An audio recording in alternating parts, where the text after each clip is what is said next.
Welcome to a short little practice on the roots from the Bowspring practice. We'll take a look at our feet, our legs, and our hips. Come with me. So we'll begin by just walking in place with the flex in the ankle and keeping the toes totally soft. So if I slow it down, I pick up the foot and I've got a rainbow action. And if you look at the bottom of my paw, I'm getting that transverse arch. That's the point, that's the flex, this is the fiesta. The what? Fiesta. You get a ankle, outer ankle hollow there, and a hollow here. And hollow simply just means the tissue is pulled in and therefore we're supported. So back to your walking. So you have a flex in the ankle, a bend in the knee, and a crease in the hip. It's also like a zigzag leg. The hips are behind the ribs, behind the fullness of the ribs. That is a big, important first step. We often begin with hug arms, do that. Let's even go down to the base ribs and do hug arms. Push your ribs out wide as you arc with these legs. Dip the ear over the shoulder like you're pole vaulting, head back. Root rise, broaden that left shoulder out to the side, away from the center spine. Come through center and over to the left. The little pulses, initially they're in the legs, but eventually the pulse slows down and it's more subtle and moves into the belly band and into the neck. So as I arc to the left, I'm dilating the ribs on the right, but I'm also expanding the shoulder girdle up and away from midline. From back to center, V vector. So we shape our hands into seeds. Little review, this is your seed hand. There's an open channel, and the thumb rests right here. The seed feeds the hug of the tissue here and the hollow or the hug of the tissue here. So V vector puts a uniform hug on the upper body and actually all of my ribs and helps me get a little higher. All right, here we go. We got our zigzag legs. And I'm going to pick up the right leg and sit before I step back.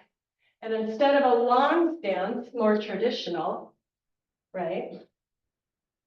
It's a short squatty stance so I can keep my hips back. You can even do your own hip hook, belly forward and up, ribs are full, back to V vector. Keep the back heel low, pulse. So sit back on exhale. And as you go up on inhale, move through honey. It's like you're squeegeeing the ribs higher up the central channel. Pulse a couple times. Really keep the back heel low. I think you'll find you'll get very taut in the belly bands. Okay, let's play. Let's go to propeller. Right leg onto the left knee. So again, I've pulled my hips back. The knees go forward and up, always. So the left knee is pressing forward and up into that right foot. If you need to walk back to the wall and touch your hips there for balance, that's fine. But I think you'll find it's easier to balance with your hips back than your bum underneath you. So speak to yourself positively on the inside and encourage yourself. It's okay to waver, to wobble. But if you've got more of your base glutes available, my hunch is you'll find more stability. It's also helpful to get on the inner edge of that left foot and widen your left seat. Okay, from this V vector, I'm pulling down on an imaginary rope and lifting the belly, lifting the ribs, and the neck and the head up. Propeller. So these are chin up bar arms. The knee is still forward of the hip, energetically. Instead of Vera 3, I'm going here, and I'm pressuring the knee down and forward as I glide the hips back. Little pulse. I know it's hard, but I think it's less hard than Vera 3. Whoa, cross the right knee over the left. Marilyn Monroe, we call this. So two domes touch the knees. Get on the inner edge of that right foot. Swish your skirt. So I'm parallel parking, spinning the right femur, sit bone out wide. Okay, drop your seat, knees forward and up. The right arm comes underneath since the right leg is on top. Pressure your forearms forward, fill your back hard. Now pulse. You can't go to straight legs because of the way the knees are, which is ideal. I don't want you to. The knees are still forward and up. I'm sustaining the thighs towards the backside of the body. Under. Okay, arc to the left, push the right ribs out wide. Arc to the right, push the left ribs out wide. Keep going. Okay, back to center. Chin up our arms. So you shape your seeds, pull down, lift the ribs through the underarms. Ready? Come with me. Square leg right, open leg right. What? Sit your left sit bone way back. Hold behind the right thigh. Shape your paw. V vector on the left. Wave leg. Let me see if I can. Lazy Susan myself. Now, if it worked for you to use a wall, you'll find it's much easier to root rise and then arc. You'll be more courageous. Okay, back to center. Rinse and repeat. Okay, now I gotta remember all of that. I think I got it. Float your arms up on the horizon. Ribs are full on all sides, right? So we don't have a mounted heart. We've got round, full ribs, shoulders that are broad. Send the hips back behind the fullness of the ribs. Check your feet.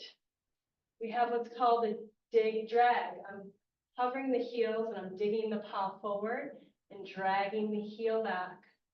That puts a uniform tone up onto the legs, and then I can expand down and out.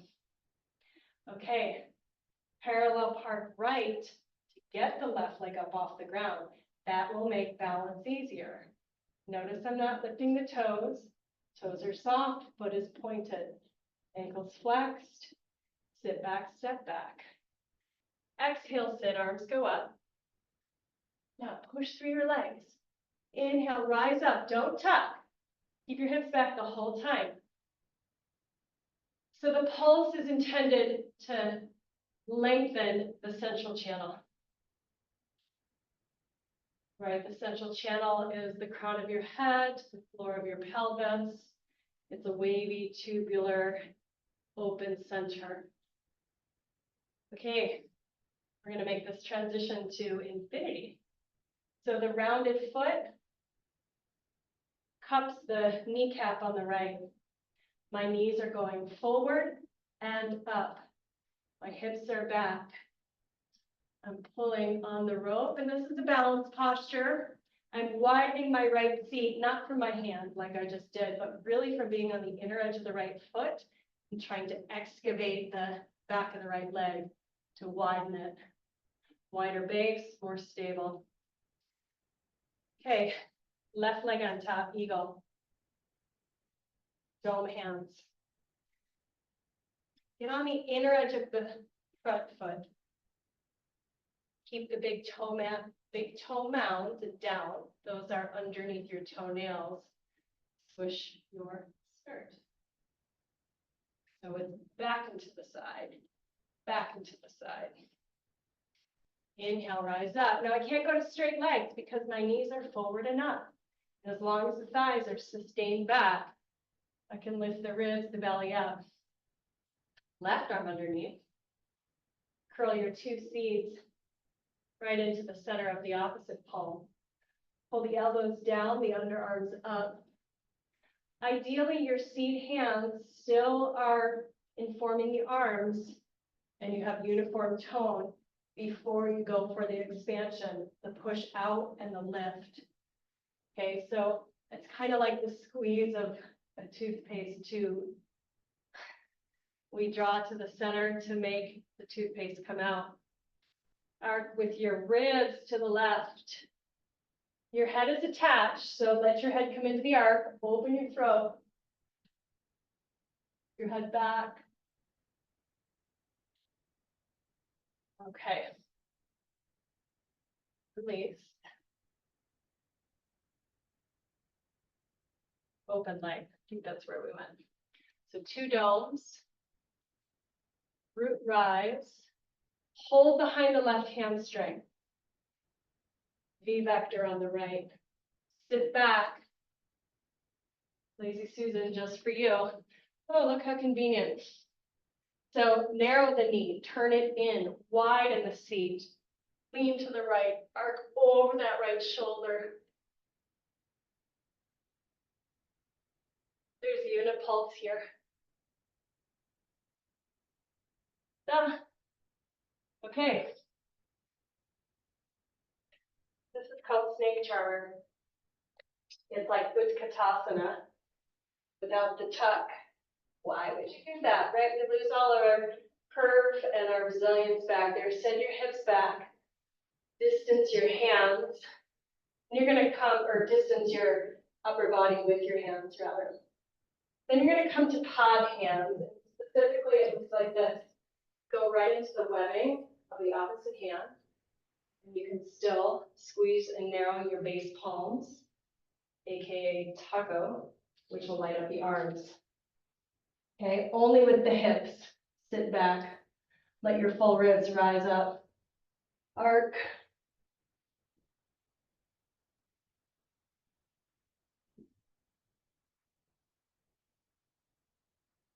Now stir the witch's brew like a big infinity symbol here.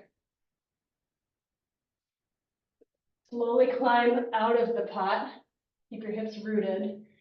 And then reach for the highest apple. You can't quite see me in the screen. Maybe I'll go back. Reach with the opposite arm, or reach with your right arm to the opposite corner. And then reach. So even in this situation, I'm rooting and rising. I'm never going straight legs, and I'm never giving up the hollows. There's a hollow at the front of the ankle with this foot shape. There's a hollow at the outer ankle. There's hollows behind the knees and the front hip creases. So we went here to sky pose.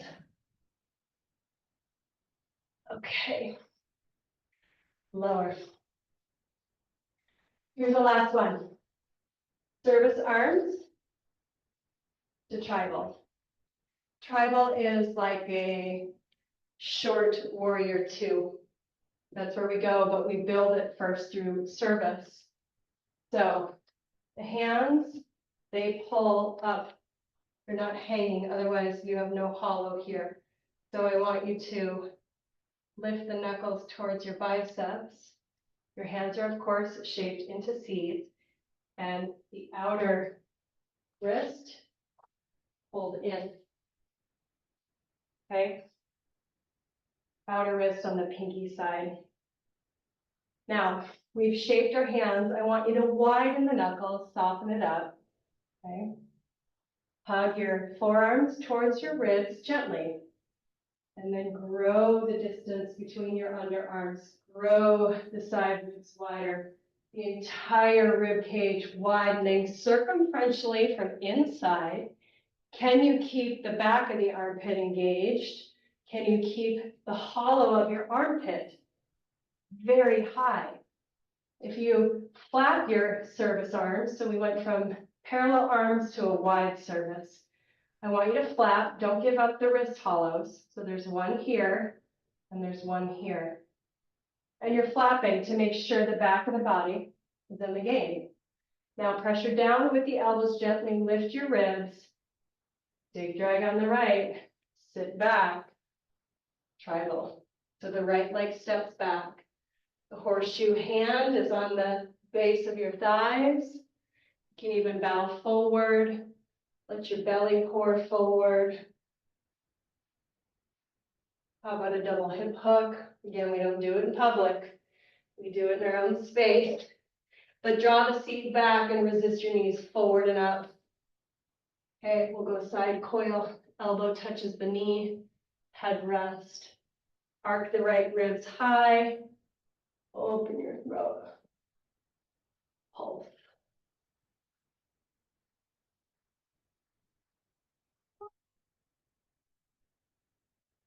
The lower leg, the strong external spin on it for stability.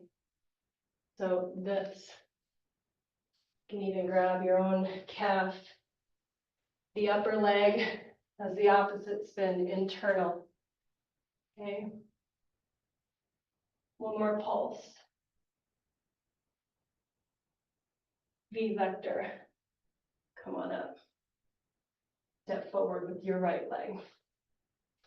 Lower the arms. I'm going to turn to the side for this one. Service. Elbows are not behind the ribs. They're always forward. You can see the hand, it's like I've got a dumbbell, just so that I get the bulbous tissue that's so often present to pull and draw in. Okay, so from service, the shape of the hand feeds the tone in the elbow and into the underarm. That puts a tug or a hug on the ribs, which then allows me to expand the whole thing out wide. Not only the ribs, but my entire wingspan. Okay, here we go. Dig, drag left, sit back, step back. Tribal. Hands to your base thighs. I'm going to turn this whole thing to the side. So the heel and the arch bisect. Take the elbow to the knee. Check that you've still got your service arm. You've got tone. You've got length to the side body. The back knee narrows. You can hip hook, pull it back. Let your belly pour forward towards the floor, then up towards your sternum. Extend your seat hand overhead and arc your left ribs high. Then take it to head rest. So the thumb goes right in the occiput. Open your top throat, lean back with your head. Now pulse. Keep the back knee bent. Keep the top of your left thigh sustained back, so don't straighten your leg. Push the left ribs out wide, throat open, head back. All right, we're coming up. Reach the left arm up, V vector, step forward. Okay, that's pretty good. Last little extra credit if you're feeling it. Let's go globe hands. Kind of like a kidney bean. These two hollows pulling away from each other, which feed this one and this one. Okay, that helps me put a tone on the ribs, keeps me round on all sides. Step wide, step narrow. Quarter hop turn. Watch my hips, they never come forward. Back, in. Then wide, together. Wide, how light can you land? Together. Wide, crisscross. Wide, crisscross. Wide, to the top. Okay, that should get your heart pumping. Let me know how it goes.